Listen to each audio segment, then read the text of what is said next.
A man who went to an artist and said, I want to have a picture made. The artist turned to him and said, look, there are two kinds of pictures. There's a portrait and a landscape. He said, well, which is cheaper? The artist said, the landscape. He said, well, can you make a landscape of me?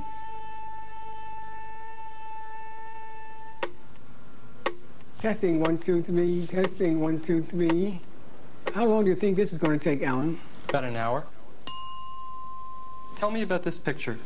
It looks like you're about to sing. It looks like you're about to sing or give a speech somewhere. No, that's not so. I'm just posing. For whom? For what? I'm just posing for the picture to be taken. There's no story behind the image? Well, you want me to make up stories? Alan, before we go any further, let me tell you something. I'm just an ordinary guy who's led an ordinary life. I was in the Army, I got married, I raised a family, worked hard, I had my own business. That's all. That's nothing to make a picture about. Someone in the audience is watching right now and saying, why am I here watching this film about this guy? I would ask too, because I don't know what the hell they're doing there. I'm being honest with you. You should be honored. I'm not. Your life not only can be... My life is nothing. My life is no different from, I don't know how many billions of people's. Who the hell would care about Oscar Berliner? Who the hell am I? You know, it's ridiculous.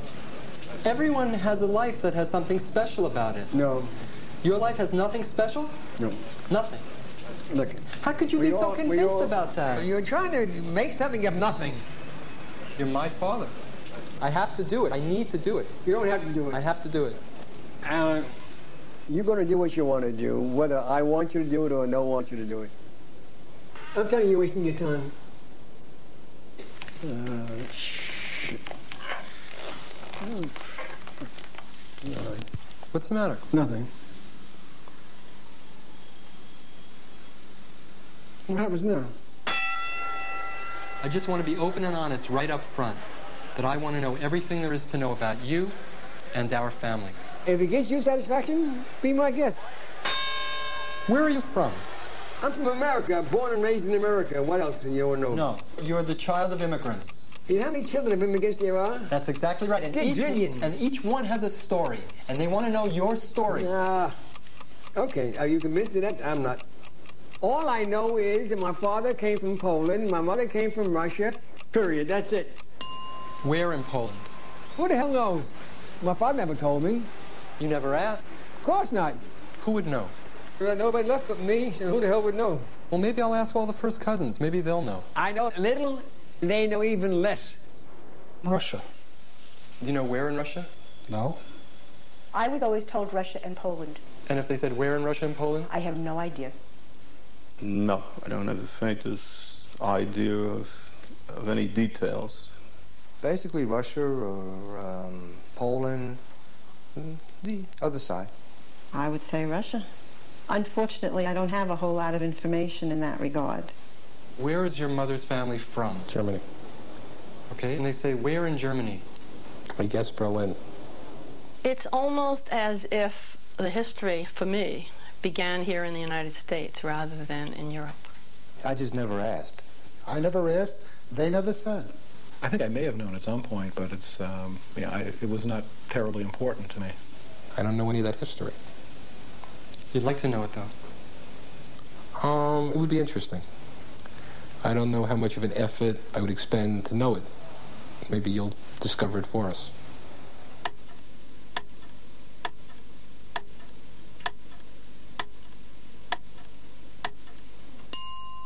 May I ask you a question now? Sure. Where'd you get all these papers from? I just came back from the Family History Library in Salt Lake City, Utah. I found Social Security records and census records, marriage certificates, birth certificates, maps, immigration papers. This is a certificate of naturalization, which is a document that your father filled out when he became a citizen of this country. And it shows that your father was born in 1877 in a town called Rygrodź. And at the time, Rygrodź was in Russia, but now it's in Poland. Whether they came from this town or that town is terribly unimportant. This is where Rygród is on the map. Alan, may I tell you something? I just want to show you where it is on the map of Poland. About 45 miles northwest of Białystok, northeast of Warsaw. Okay, I see it now, but this could be anywhere. Big fucking deal.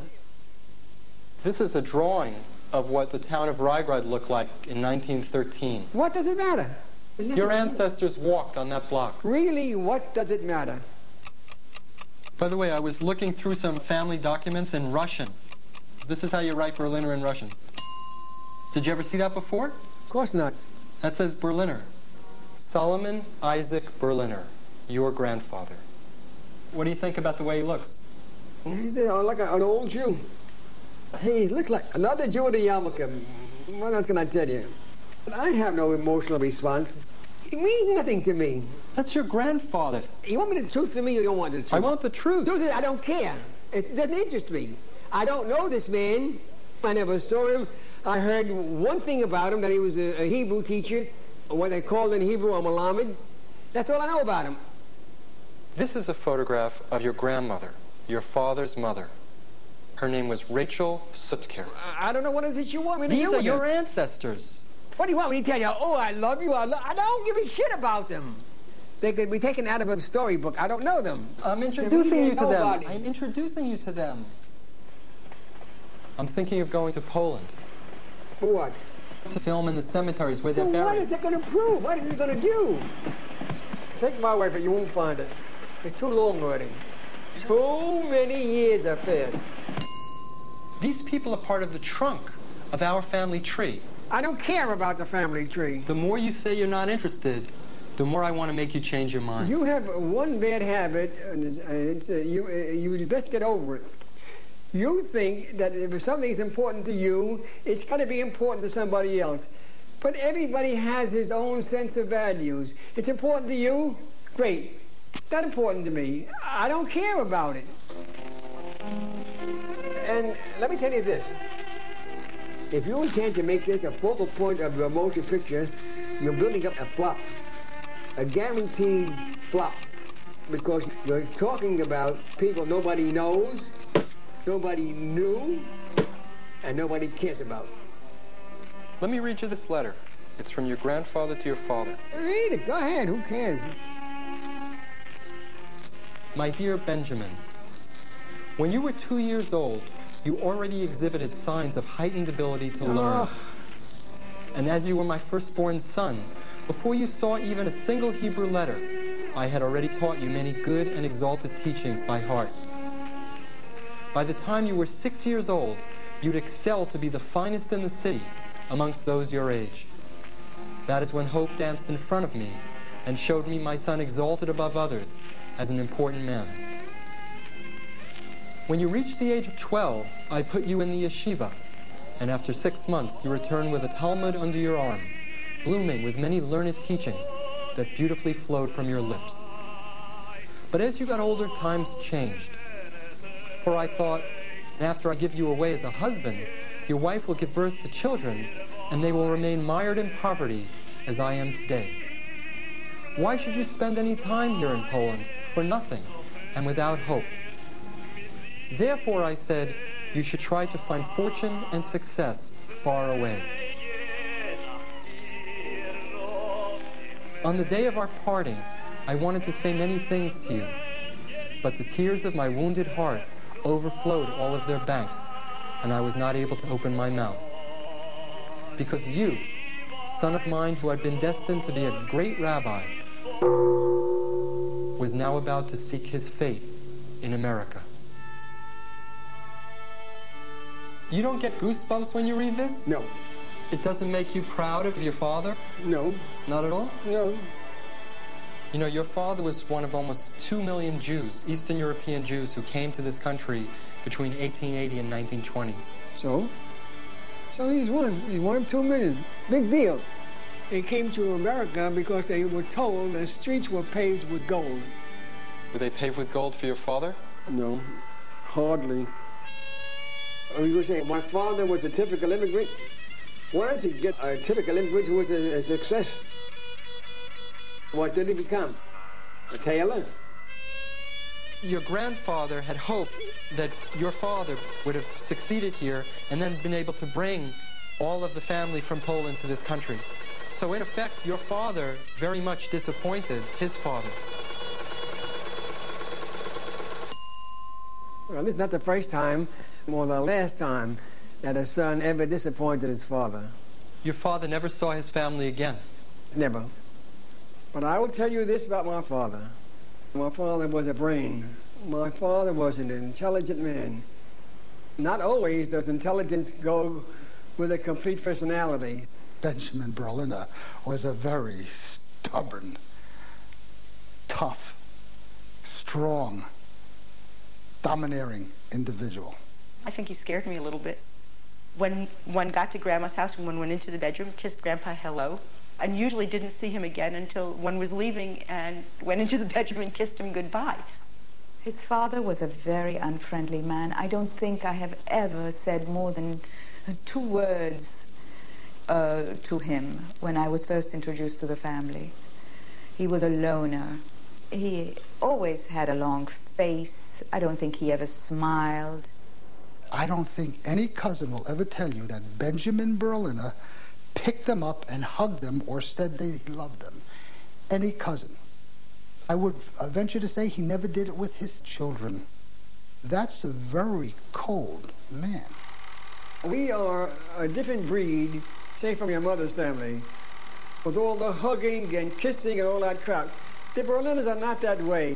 I remember my Aunt Bee, when I would come to Florida to see her, I would come bouncing out of the taxi, you know, ready for a big hug, and she would say to me with her arms like this, "I'm so glad to see you." And that was the end of it. Finished, no hug, no kiss. You know, and then when I would leave, I would get this little peck on the cheek. His mother, on the contrary, was the life of the family. And she made everything good. She made everything happy. She was a nice little old lady. She used to sit in one particular chair. She had terribly bowed legs. This little woman, you have to understand what a giant she was. 11 children, 7 boys and 4 girls.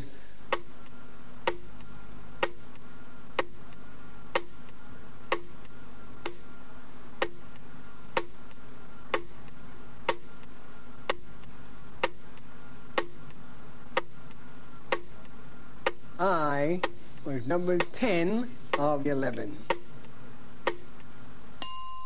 I never for 1 minute doubted my mother's love, affection, care, and concern for me. Think my love for you and Lynn. Where did that come from? My father? My father had nothing to do with this when I was a kid. It was my mother. The love that I have, I'm able to express for my children, to my children, I think I inherited from my mother. There were 13 live births, but only 11 children lived to adulthood. Do you know what they died of? Do you know any of the circumstances? No, I don't. Why don't you ask your father? Tell me why. I don't want to talk about it. Tell me why you don't want to talk about it. I want to know the next question, and that's it. That's it. Well, the interview was over. Is it something? The interview is going to be over soon. Why are you doing this? I'm telling you. Why? I'm telling you. Why? It proves nothing, and it means nothing. You're talking about something I know nothing about. I don't remember witnessing, and nothing. Don't push me. All right, I'm not pushing. Let it go. By the way, I was just curious. What's your parents' wedding anniversary? Never knew it. They were married more than 50 years. I never knew it. You never went to a wedding anniversary party of your own parents? You can't jog my memory because I never knew it. How about your birthday? What's your date of birth? November 1st. What year? 1919. Well, get ready for this. The 1920 census says quite precisely that in 1920, you were 2 7/12 years old. So what do you want me to do? You might actually be older than you think you are. Well, I'd rather be younger. But actually, at this point in my life, it doesn't make a damn bit of difference. Do you remember your mother's birthday? I can't remember because I never knew it. I know my mother's birthday. Alan, what does that prove? It proves nothing. How about your father's birthday? I have no idea. Never knew. Never knew. We never talked about birthdays. We never celebrated birthdays. They came and they went. Nobody paid attention to it. We were in the throes of a depression, and things were tight and tough. In all my years, I can't remember once, except maybe for my bar mitzvah, I don't remember any birthdays at all. What are we doing now? I want to look at some of the Army pictures. I was served in the Army. Big deal. 11 million men served in the Army. You could make me a big hero. Maybe I won the war by myself.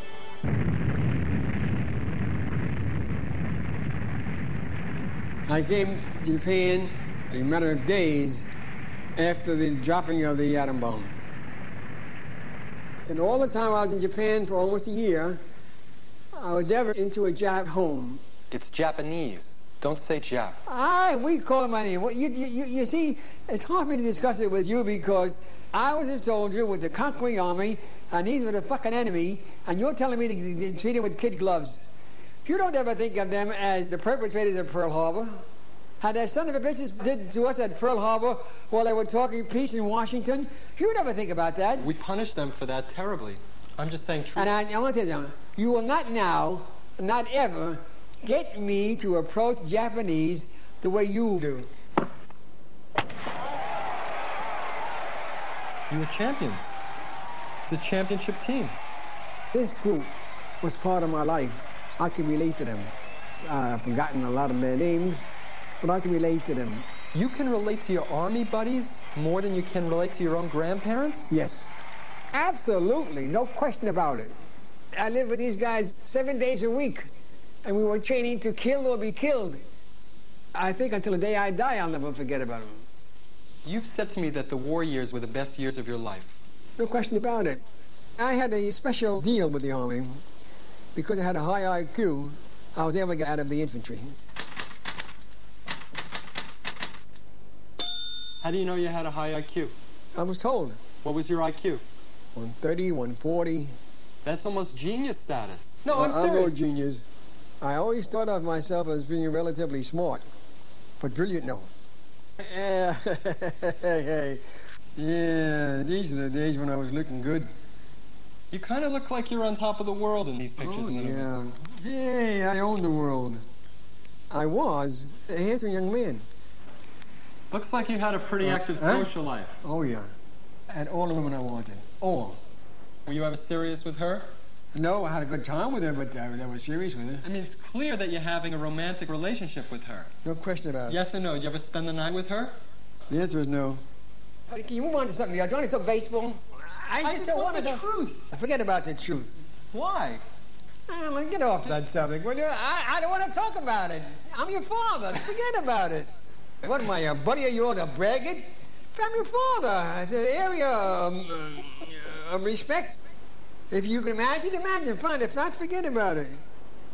I was hoping I'd have a chance to hear you sing a little bit. I'm not much of a singer. Well, try anyway. Gonna take a sentimental journey. Gonna set my heart at ease. Gonna make a sentimental journey to renew old memories. I went out with a lot of girls, and they all left me with something to be desired. Non, et rien de rien. Non, je ne regrette rien. Ni le bien. I met your mother. I was foreign. She was an Egyptian. I was Sephardic. She was young. I spoke many languages. She was very pretty. I was involved in the theater. She was very entertaining. Not at all like these other ones I'm talking about. I was different beyond his realm of comprehension, Alan. She was so different, it was not even apples and oranges, because apples and oranges are fruit. One of the first things he told me when I met him was, never mentioned that I had been in the French theater. The family would not appreciate it. I don't know why his taste ran for exotic at that moment, because I don't think he ever liked, exotic things.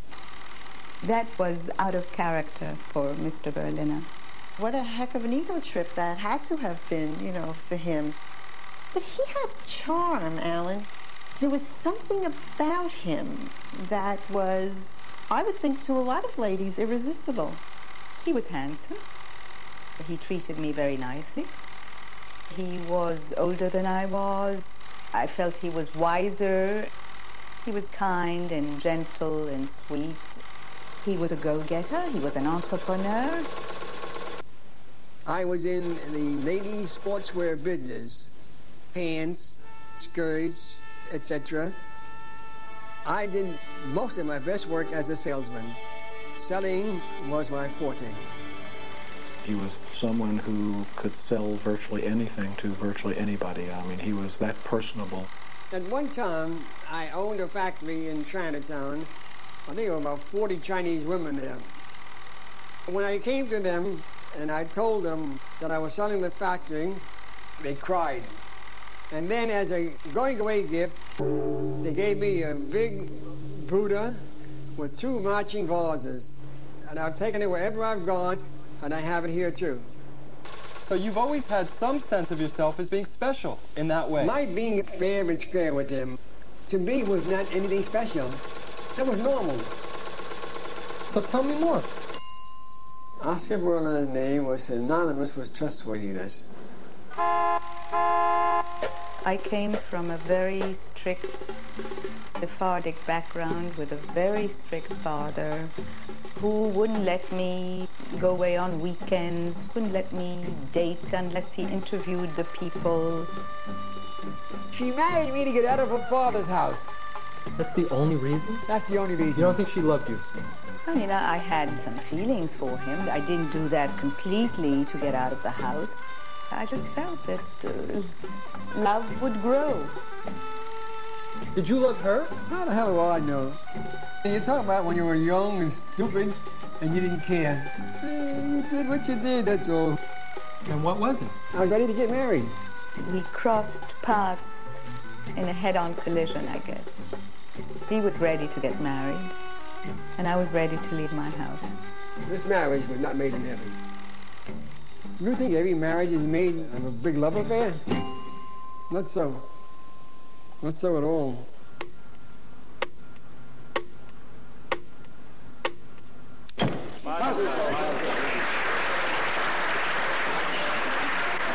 It's not the pale moon that excites me, that thrills and delights me, oh no.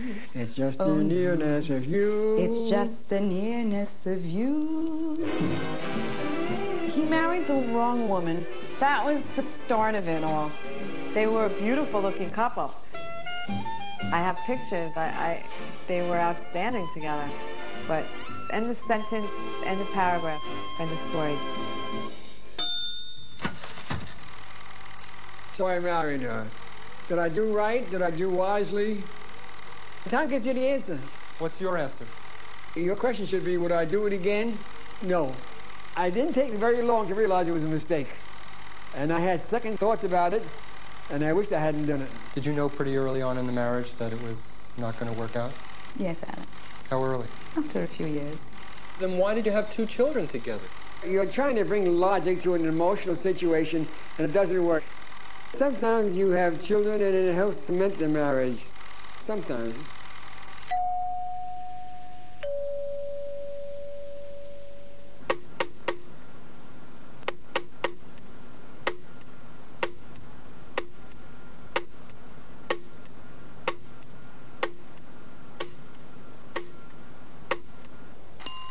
He was a wonderful father, really a great father, especially with you, Alan. He would read to you, he would feed you, he would change you. He adored you. Alan, all these are time-honored responsibilities of a father to a son. I showed you love and affection outwardly. Far different from how I was brought up. Far different. I'm much closer to you than you were to your father. No question about it. Unbelievably so. First of all, I wouldn't dare talk, even ask my father these questions. I don't recall ever sitting down with my father having a man-to-man talk. Never. What do you see of yourself in me? I see brains. I see smartness. And the way your personality is a lot like mine, too. What do you think you inherited from me? Well, we both have strong wills. I'm meticulous like you. I think you're a perfectionist.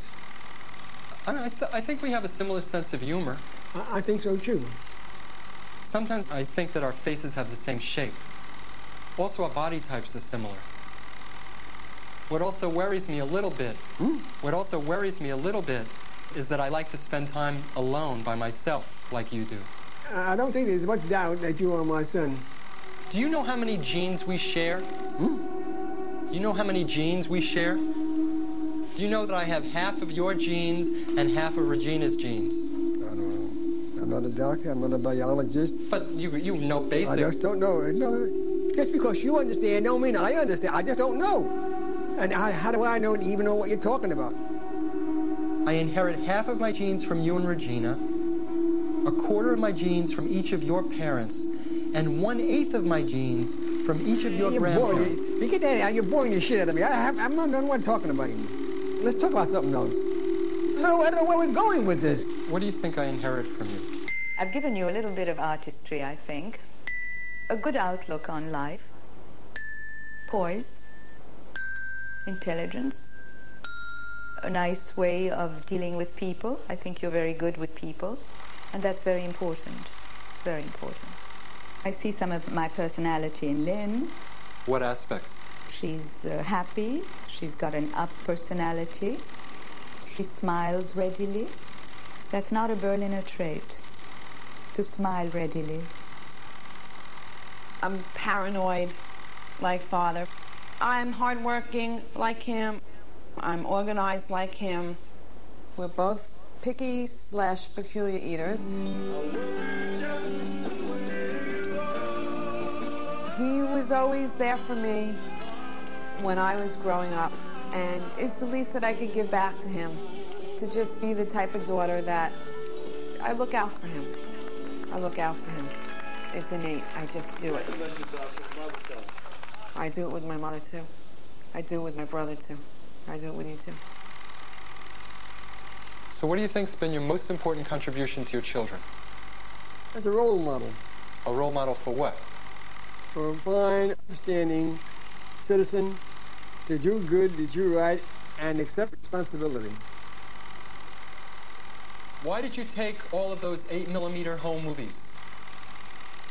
Why did you take all the 8mm home movies of our family? Why did you take all the 8mm home movies of our family? I'll hear you. Home movies. Why did you take the home movies? Home movies. You took 8mm home movies of our family. What about it? Why did you take them? What, I say them? Take them. Why did you shoot them? What are you doing? Turning the volume up. How do you do that? I have a little gadget in here. I just see a little button here. Turn it towards my front of my face, goes up. Goes down. How did you lose your hearing? You're talking to a man who's had brain surgery twice. My major loss was a loss of hearing in my right ear, which today is still totally deaf. The brain tumor was sitting on the auditory nerve, and that was it. Luckily for me, it was benign. My left ear was almost 80% deaf, which I believe is hereditary. Unless I can read your lips, I can't make you out.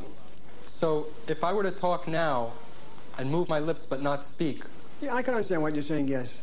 How? By your lip movement. I forgot the question. You have to talk a little louder, Alan. I was asking you about the home movies.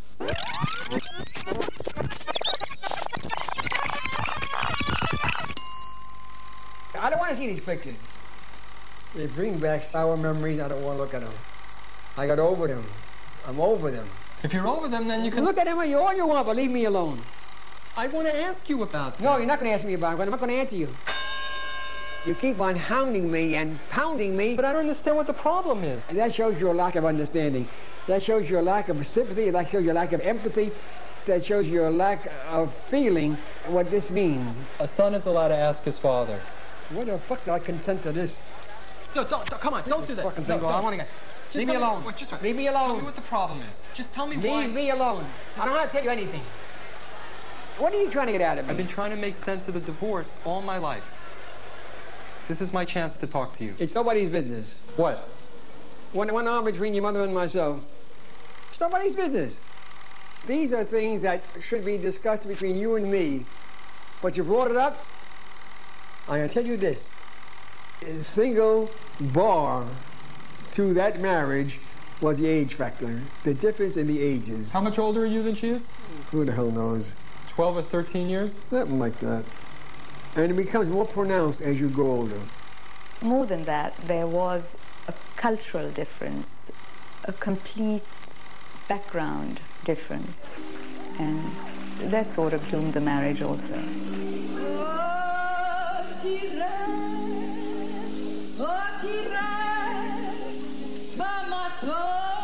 I felt I was sublimating my life, so to speak, and I joined some theater groups, and I was in many plays, in many musicals.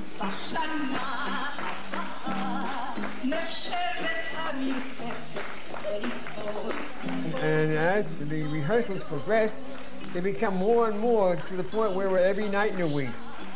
But I always had dinner on the table. I always bathed the children.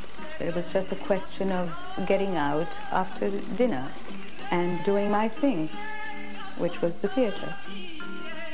What that does to a marriage is that you stay home alone every night.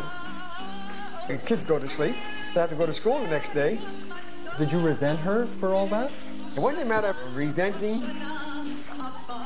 I was lonely.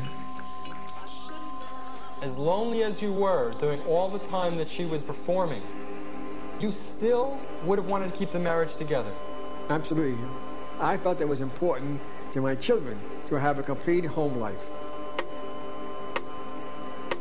I come from a background, when you get married, you stay married. You make the best of what you have and do the best you can. That's what I was doing. That was put to you, Alan, one night.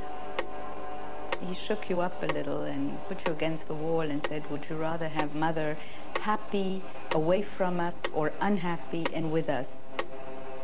I can still see your face in front of me, shaking and saying, unhappy and with us. I could understand, Alan. I could understand.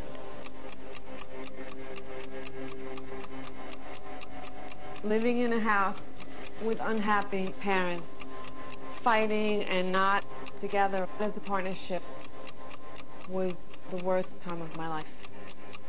If I tell you the difficulties and the heartaches and the hardships and the heartbreaks and the sleepless nights.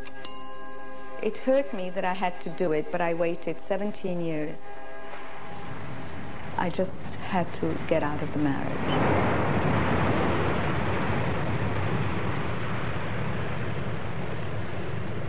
Was that the biggest disappointment of your life, the breakup of your marriage?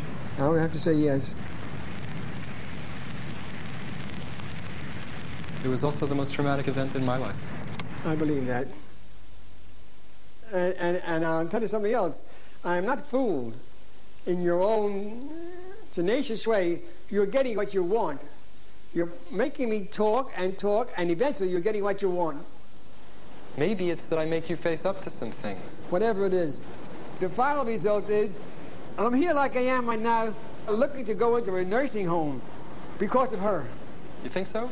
Well, because if I had a wife, I wouldn't have to think of it. I would have a wife to take care of me. You could have remarried. Yeah, once burned, twice shy. People say that time heals. Not always. I told him time heals. What did he say? Not always. In most cases, time is the only healer. So maybe he's not so ordinary, because an ordinary average person should be healed by time.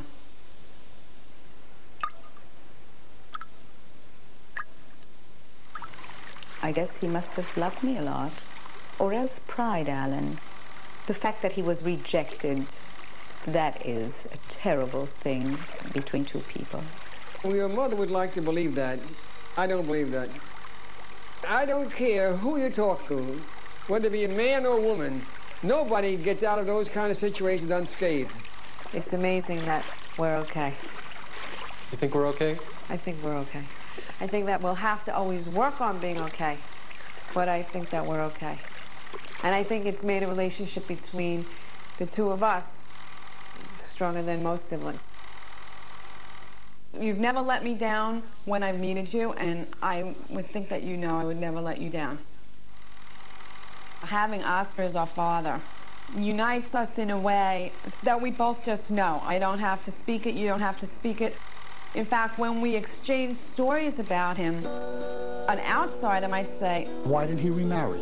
We know. Good-looking man. We have an understanding. He never dated even. Why? I think that your father, to this day, still is either in love or still has a lot of feeling for your mother. You know, it's more than 25 years later. Doesn't matter. No, I don't think that my father's still in love with my mother. Nah. He's not in love with anything. Rather be by himself. You can't get hurt that way. You don't really have any friends. I'm being blunt. You don't have any friends. I'd rather not get into it. I don't want to start feeling sorry for myself. How does it turn out that you don't have any friends? I am now a product of what my life has done to me. I've had some hard knocks. I've had some hard knocks in my life. He is the last of 11. That's frightening.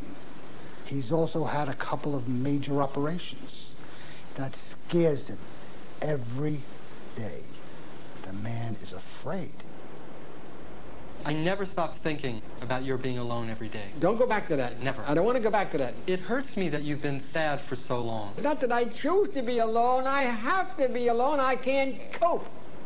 When your head hurts you, when you feel lightheaded all the time, when you can't walk, when making conversation is a problem, when being present is a problem, who the hell do you look for except to be alone and be left alone and to get through the day? You don't. You don't look for anything. You look to get by that day, one day at a time.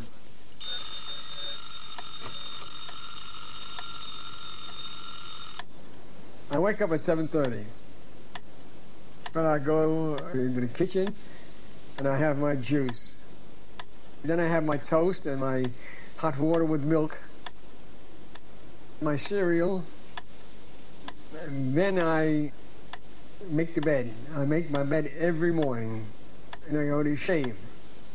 And then I go back and I finish dressing.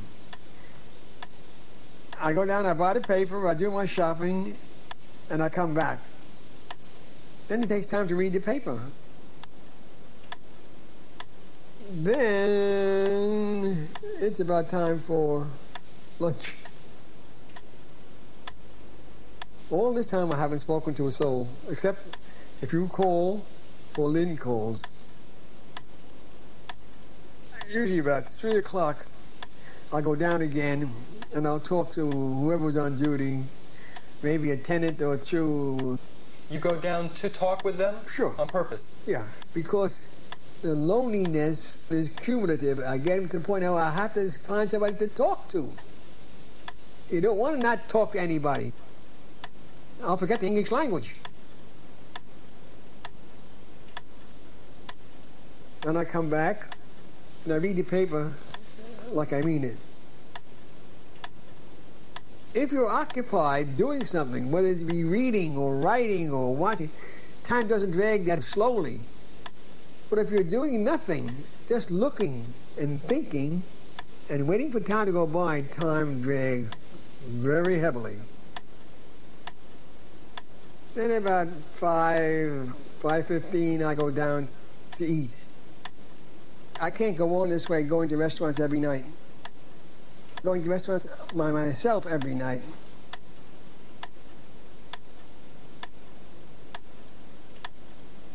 And then I take a shower, watch television. By 10:30, 11, I'm in bed. Some people say that you never tried to change. You could have done things to make things better. Coulda, woulda, shoulda. Alan, the rabbi's wife had balls, she's been a rabbi. You're talking water over the dam. What's the good? What's the use? You're beating a dead horse. Whatever it is, some people, who the hell are some people, and what do some people know? My father has tried. My mother has tried. Other members of the family have tried. He doesn't have a friend. He's alone. He lives in his head. But I tell him all the time that where it really counts, he's the luckiest man in the world. He's got 2 children that give a shit about him, that really, really care about him. By the way, are you having fun so far? Yeah. You enjoying this? Yeah, I'm getting a little tired, but that's okay. Let's talk about our extended family a little bit. You know, wherever I go, I often look for Berliners in the telephone book. I've looked in the phone book. Do you feel a connection with them? N-O, no. All these Berliners that you're talking about, wherever they are, God bless them, I don't care about them. Is that the phone? Yeah, well, go ahead, finish your point. I am not interested in any Berliners that are not directly related to me and whom I have not had experience with. I had known some way or other that there was another branch of the family that we didn't know about. Here you were calling up and telling me it was true. At this stage of my life, I don't need them. You want them? Fine, you can have them. Leave me out. How are we related? Your great-grandfather Solomon Isaac and my grandfather Wolf were brothers. Wolf had a child whose name was Ben, okay, and Solomon had a child whose name was, I'll get this, was Ben also. My mother's mother is your grandfather's sister. Our great-grandfathers were brothers. My great-great-grandfather was the brother of your great-grandfather. Ben on this side, he had I'm his great-grandson. And Ben on this side is your grandfather. So we're one generation separated. Your father and my father were first cousins. Your grandmother and my grandfather were brother and sister. That makes us third cousins once removed. We're strangers. We're related, but actually we are strangers. Or sort of relatives and sort of strangers. We're strange relatives. If I met you on the street, I would have no idea who you were. Me and any random person might share a whole lot of genes, and you and I would share just that little tiny bit more. I guess that means something. We're strangers who share a common history. And the people that gave me my culture. We came from the same immigrant background. Gave you your culture. Our parents and grandparents probably experienced a lot of the same things. We share that. Which means we experienced a lot of the same things. I know they're from Poland. I know very little, but I don't probably know nothing any more than that. About that history. I asked my grandfather. No one ever talked about it. He doesn't know. The one thing we share is the one thing we all know nothing about. It's very sad. So what is it that makes us cousins? We're cousins because we were born that way, because they made the word cousins to represent what we are. That's all. I feel that somewhere there's a bond. I can't identify it. I can't really give a name to it. But there's something that we share that I don't share with a stranger. I would guess just an emotional or moral support, just knowing that there's someone else out there. Being related to me, I would certainly give you more consideration than I would give to strangers. If a cousin asks me to do something, I'll be glad to do it, and that's why I'm sitting here. So at what point could you and I consider ourselves family? Probably when one of us pisses the other one off and we accept it. That's what makes family in my household.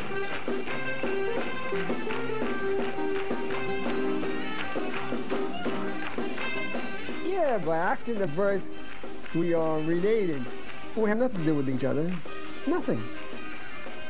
What makes family is the fact that you know people, that you are close to them, you share their victories and defeats, their ups and their downs.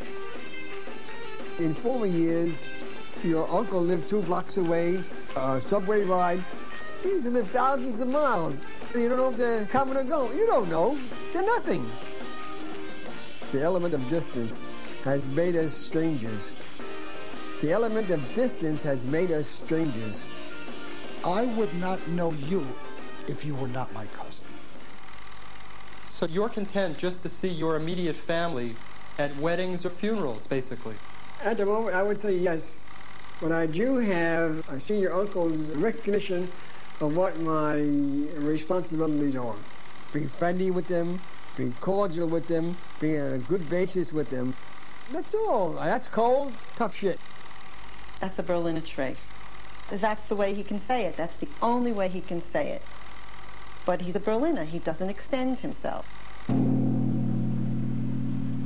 You know, there are some genealogists who say that no human being on Earth can be any further related than 50th cousin, and that most of us are a lot closer than that. That the family trees of each of us merge into a kind of broad human family tree when you go back about 50 generations. If you're trying to convince me that the whole world is cousins, I don't believe it. If you double the number of ancestors for each generation back in time, by the time you get to 30 generations, the number of ancestors that you would theoretically have would be in the trillions. But there were never trillions of people alive. What a bore. It's because when you go back in history, cousins were marrying cousins much more commonly than people realize. You're thinking like I was a nuclear scientist. I'm not. I don't. What's that to do with my biography? Didn't you bring me up to be open-minded and curious about things? Alan, don't make me a brother or a cousin or whatever to a black, a Japanese, a Hindustan, or an Indian. I'm not.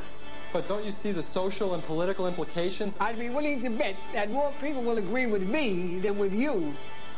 If I were to walk up to somebody on the bus and say, you know, we're related, they'd call a policeman. They'd have me arrested. Can't you just share my fascination? The answer is no, zero, no. Next question. I didn't find their graves. I told you so. I told you you were wasting your time. I told you. I know they're buried there somewhere. I don't care. I couldn't find them. I don't care. I care. Why? Because that's as close as I'll ever get to my great-grandparents. I'm sorry, Alan. I'm deeply and truly sorry that I cannot work up to the enthusiasm. Look what the Jewish cemeteries have become. There are many Jewish cemeteries in Eastern Europe just like this. Alan, people live, people die, and they're buried. What the hell are we trying to prove with this?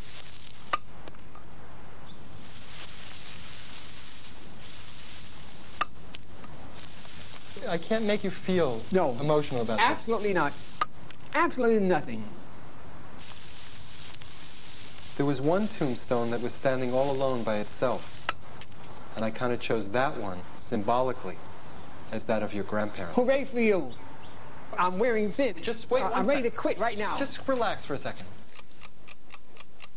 Have you ever given any thought to any of our unknown relatives who died in the Holocaust? Not on a personal level or not on a kinship level. Your father had brothers and sisters who never came to this country, and they had families who almost certainly died in the Holocaust. I don't know that. You know, you're I'm saying... telling you, it's a certainty. I sympathize with them. Beyond that, no. I know it as a matter of religious persecution of the Jews, of whom I am one. And there, but for the grace of God, go I. You cannot bring new subjects like that to me now because I'm not interested. I'm talking about our family. It's too late in the game to change me. Forget it. You're talking to a senior citizen for whom life is now in its sunset. You could live for another 5, 10, 15 years. I don't think so. At my stage of the game, 10 years, you could be an old, decrepit man. I don't want to reach that stage where my son or daughter has to put me in and out of bed, or a nurse has to put me out of bed. I'd rather die. So what do you think is the healthiest attitude towards death? To what? Towards death. What's the healthiest attitude? The healthiest attitude towards sex is... death. Death, rather. The healthiest attitude towards death... it was an old saying of my mother's, may she rest in peace. Translated into English, it said, when you remind yourself of death, you become less certain of living. Alan, I am your father, and the day will come when I will run out of time. Nobody lives forever. Well, let's see how he looks at things when a grandchild arrives. Perhaps that'll brighten up his life a bit.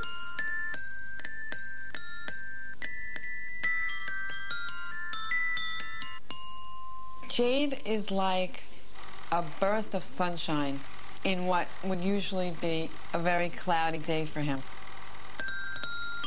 If for nothing else, Jade gives Daddy a reason to keep going. Being a grandfather has not changed my life, except that it's given me some real enjoyment. I just enjoy being around her. It's just, how you say, melt? I'm guilty. I love her. You have to be a grandfather to understand what I'm talking about.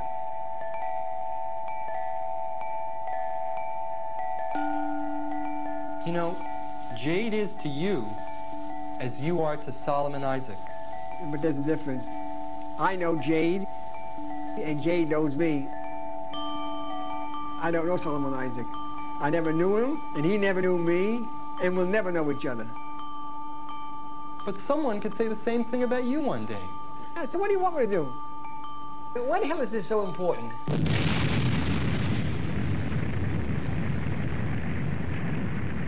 Outside of Salt Lake City in Utah, there's a nuclear bomb-proof vault deep inside a granite mountain. And inside that vault are microfilm records for more than 2 billion people who've lived and died over the last 500 years. It's the largest collection of genealogical material in the world. It means nothing to me. You're making one mistake. You're trying to put your head on my shoulders and it won't work. There's an old saying, you can't teach an old dog new tricks. And I'm that old dog. One day when you pass away, all of your records, your birth certificate, your marriage certificate, your death certificate, your army records, your social security records, all of those and more will be microfilmed and stored inside the Granite Mountain Vault. Proves what? Means what? You're going to become part of the permanent archival cemetery of the human race, because in a way that's what it is. They are papers with physical statistics. That's it. They can also be precious family documents. Simply because you say it doesn't make it precious.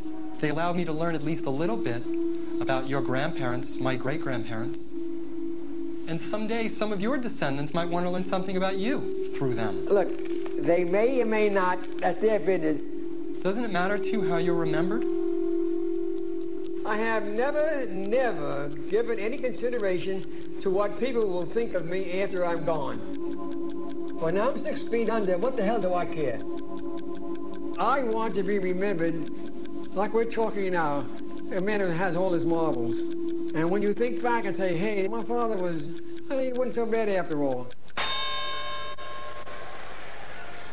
You know, I've always felt that you're never sharper, never more alert, in many ways never more alive than when we have these conversations. It's as if they're a kind of mental exercise for you. Bullshit. There's an old expression, the road to hell is paved with good intentions. You don't think it's an expression of love from me to you that I'm doing this? No. You don't take it at all like that? No. I think what you're doing is great because, you know, it keeps them going. I think your father is the type of person who can take it because, to a certain extent, that's his personality, too. Sometimes I think when you and your father get together, it's a meeting of the irresistible force versus the immovable object. You are the irresistible force and he is the immovable object. He'll never be the person that you wanted him to be, and he might have let you down in ways that he doesn't even begin to understand.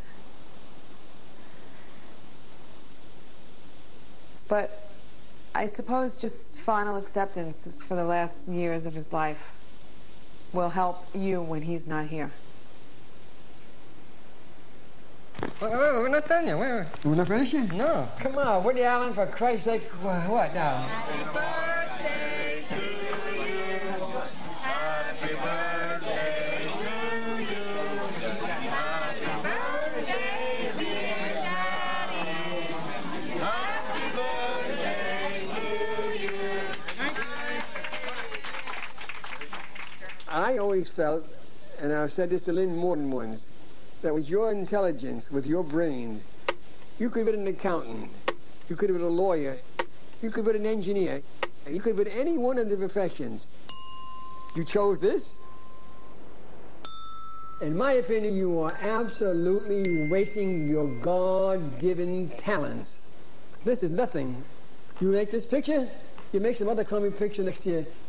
In 2 or 3 years, it'll run this course, and then where will you be? What have you built?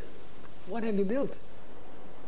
I am your father, and I am telling you what I honestly believe to be the truth and for your own benefit, whether you want to hear it or not.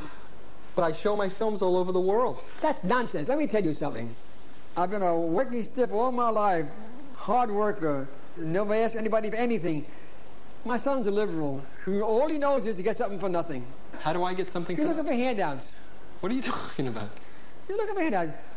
To me, a grant is a handout. I don't care how you say it.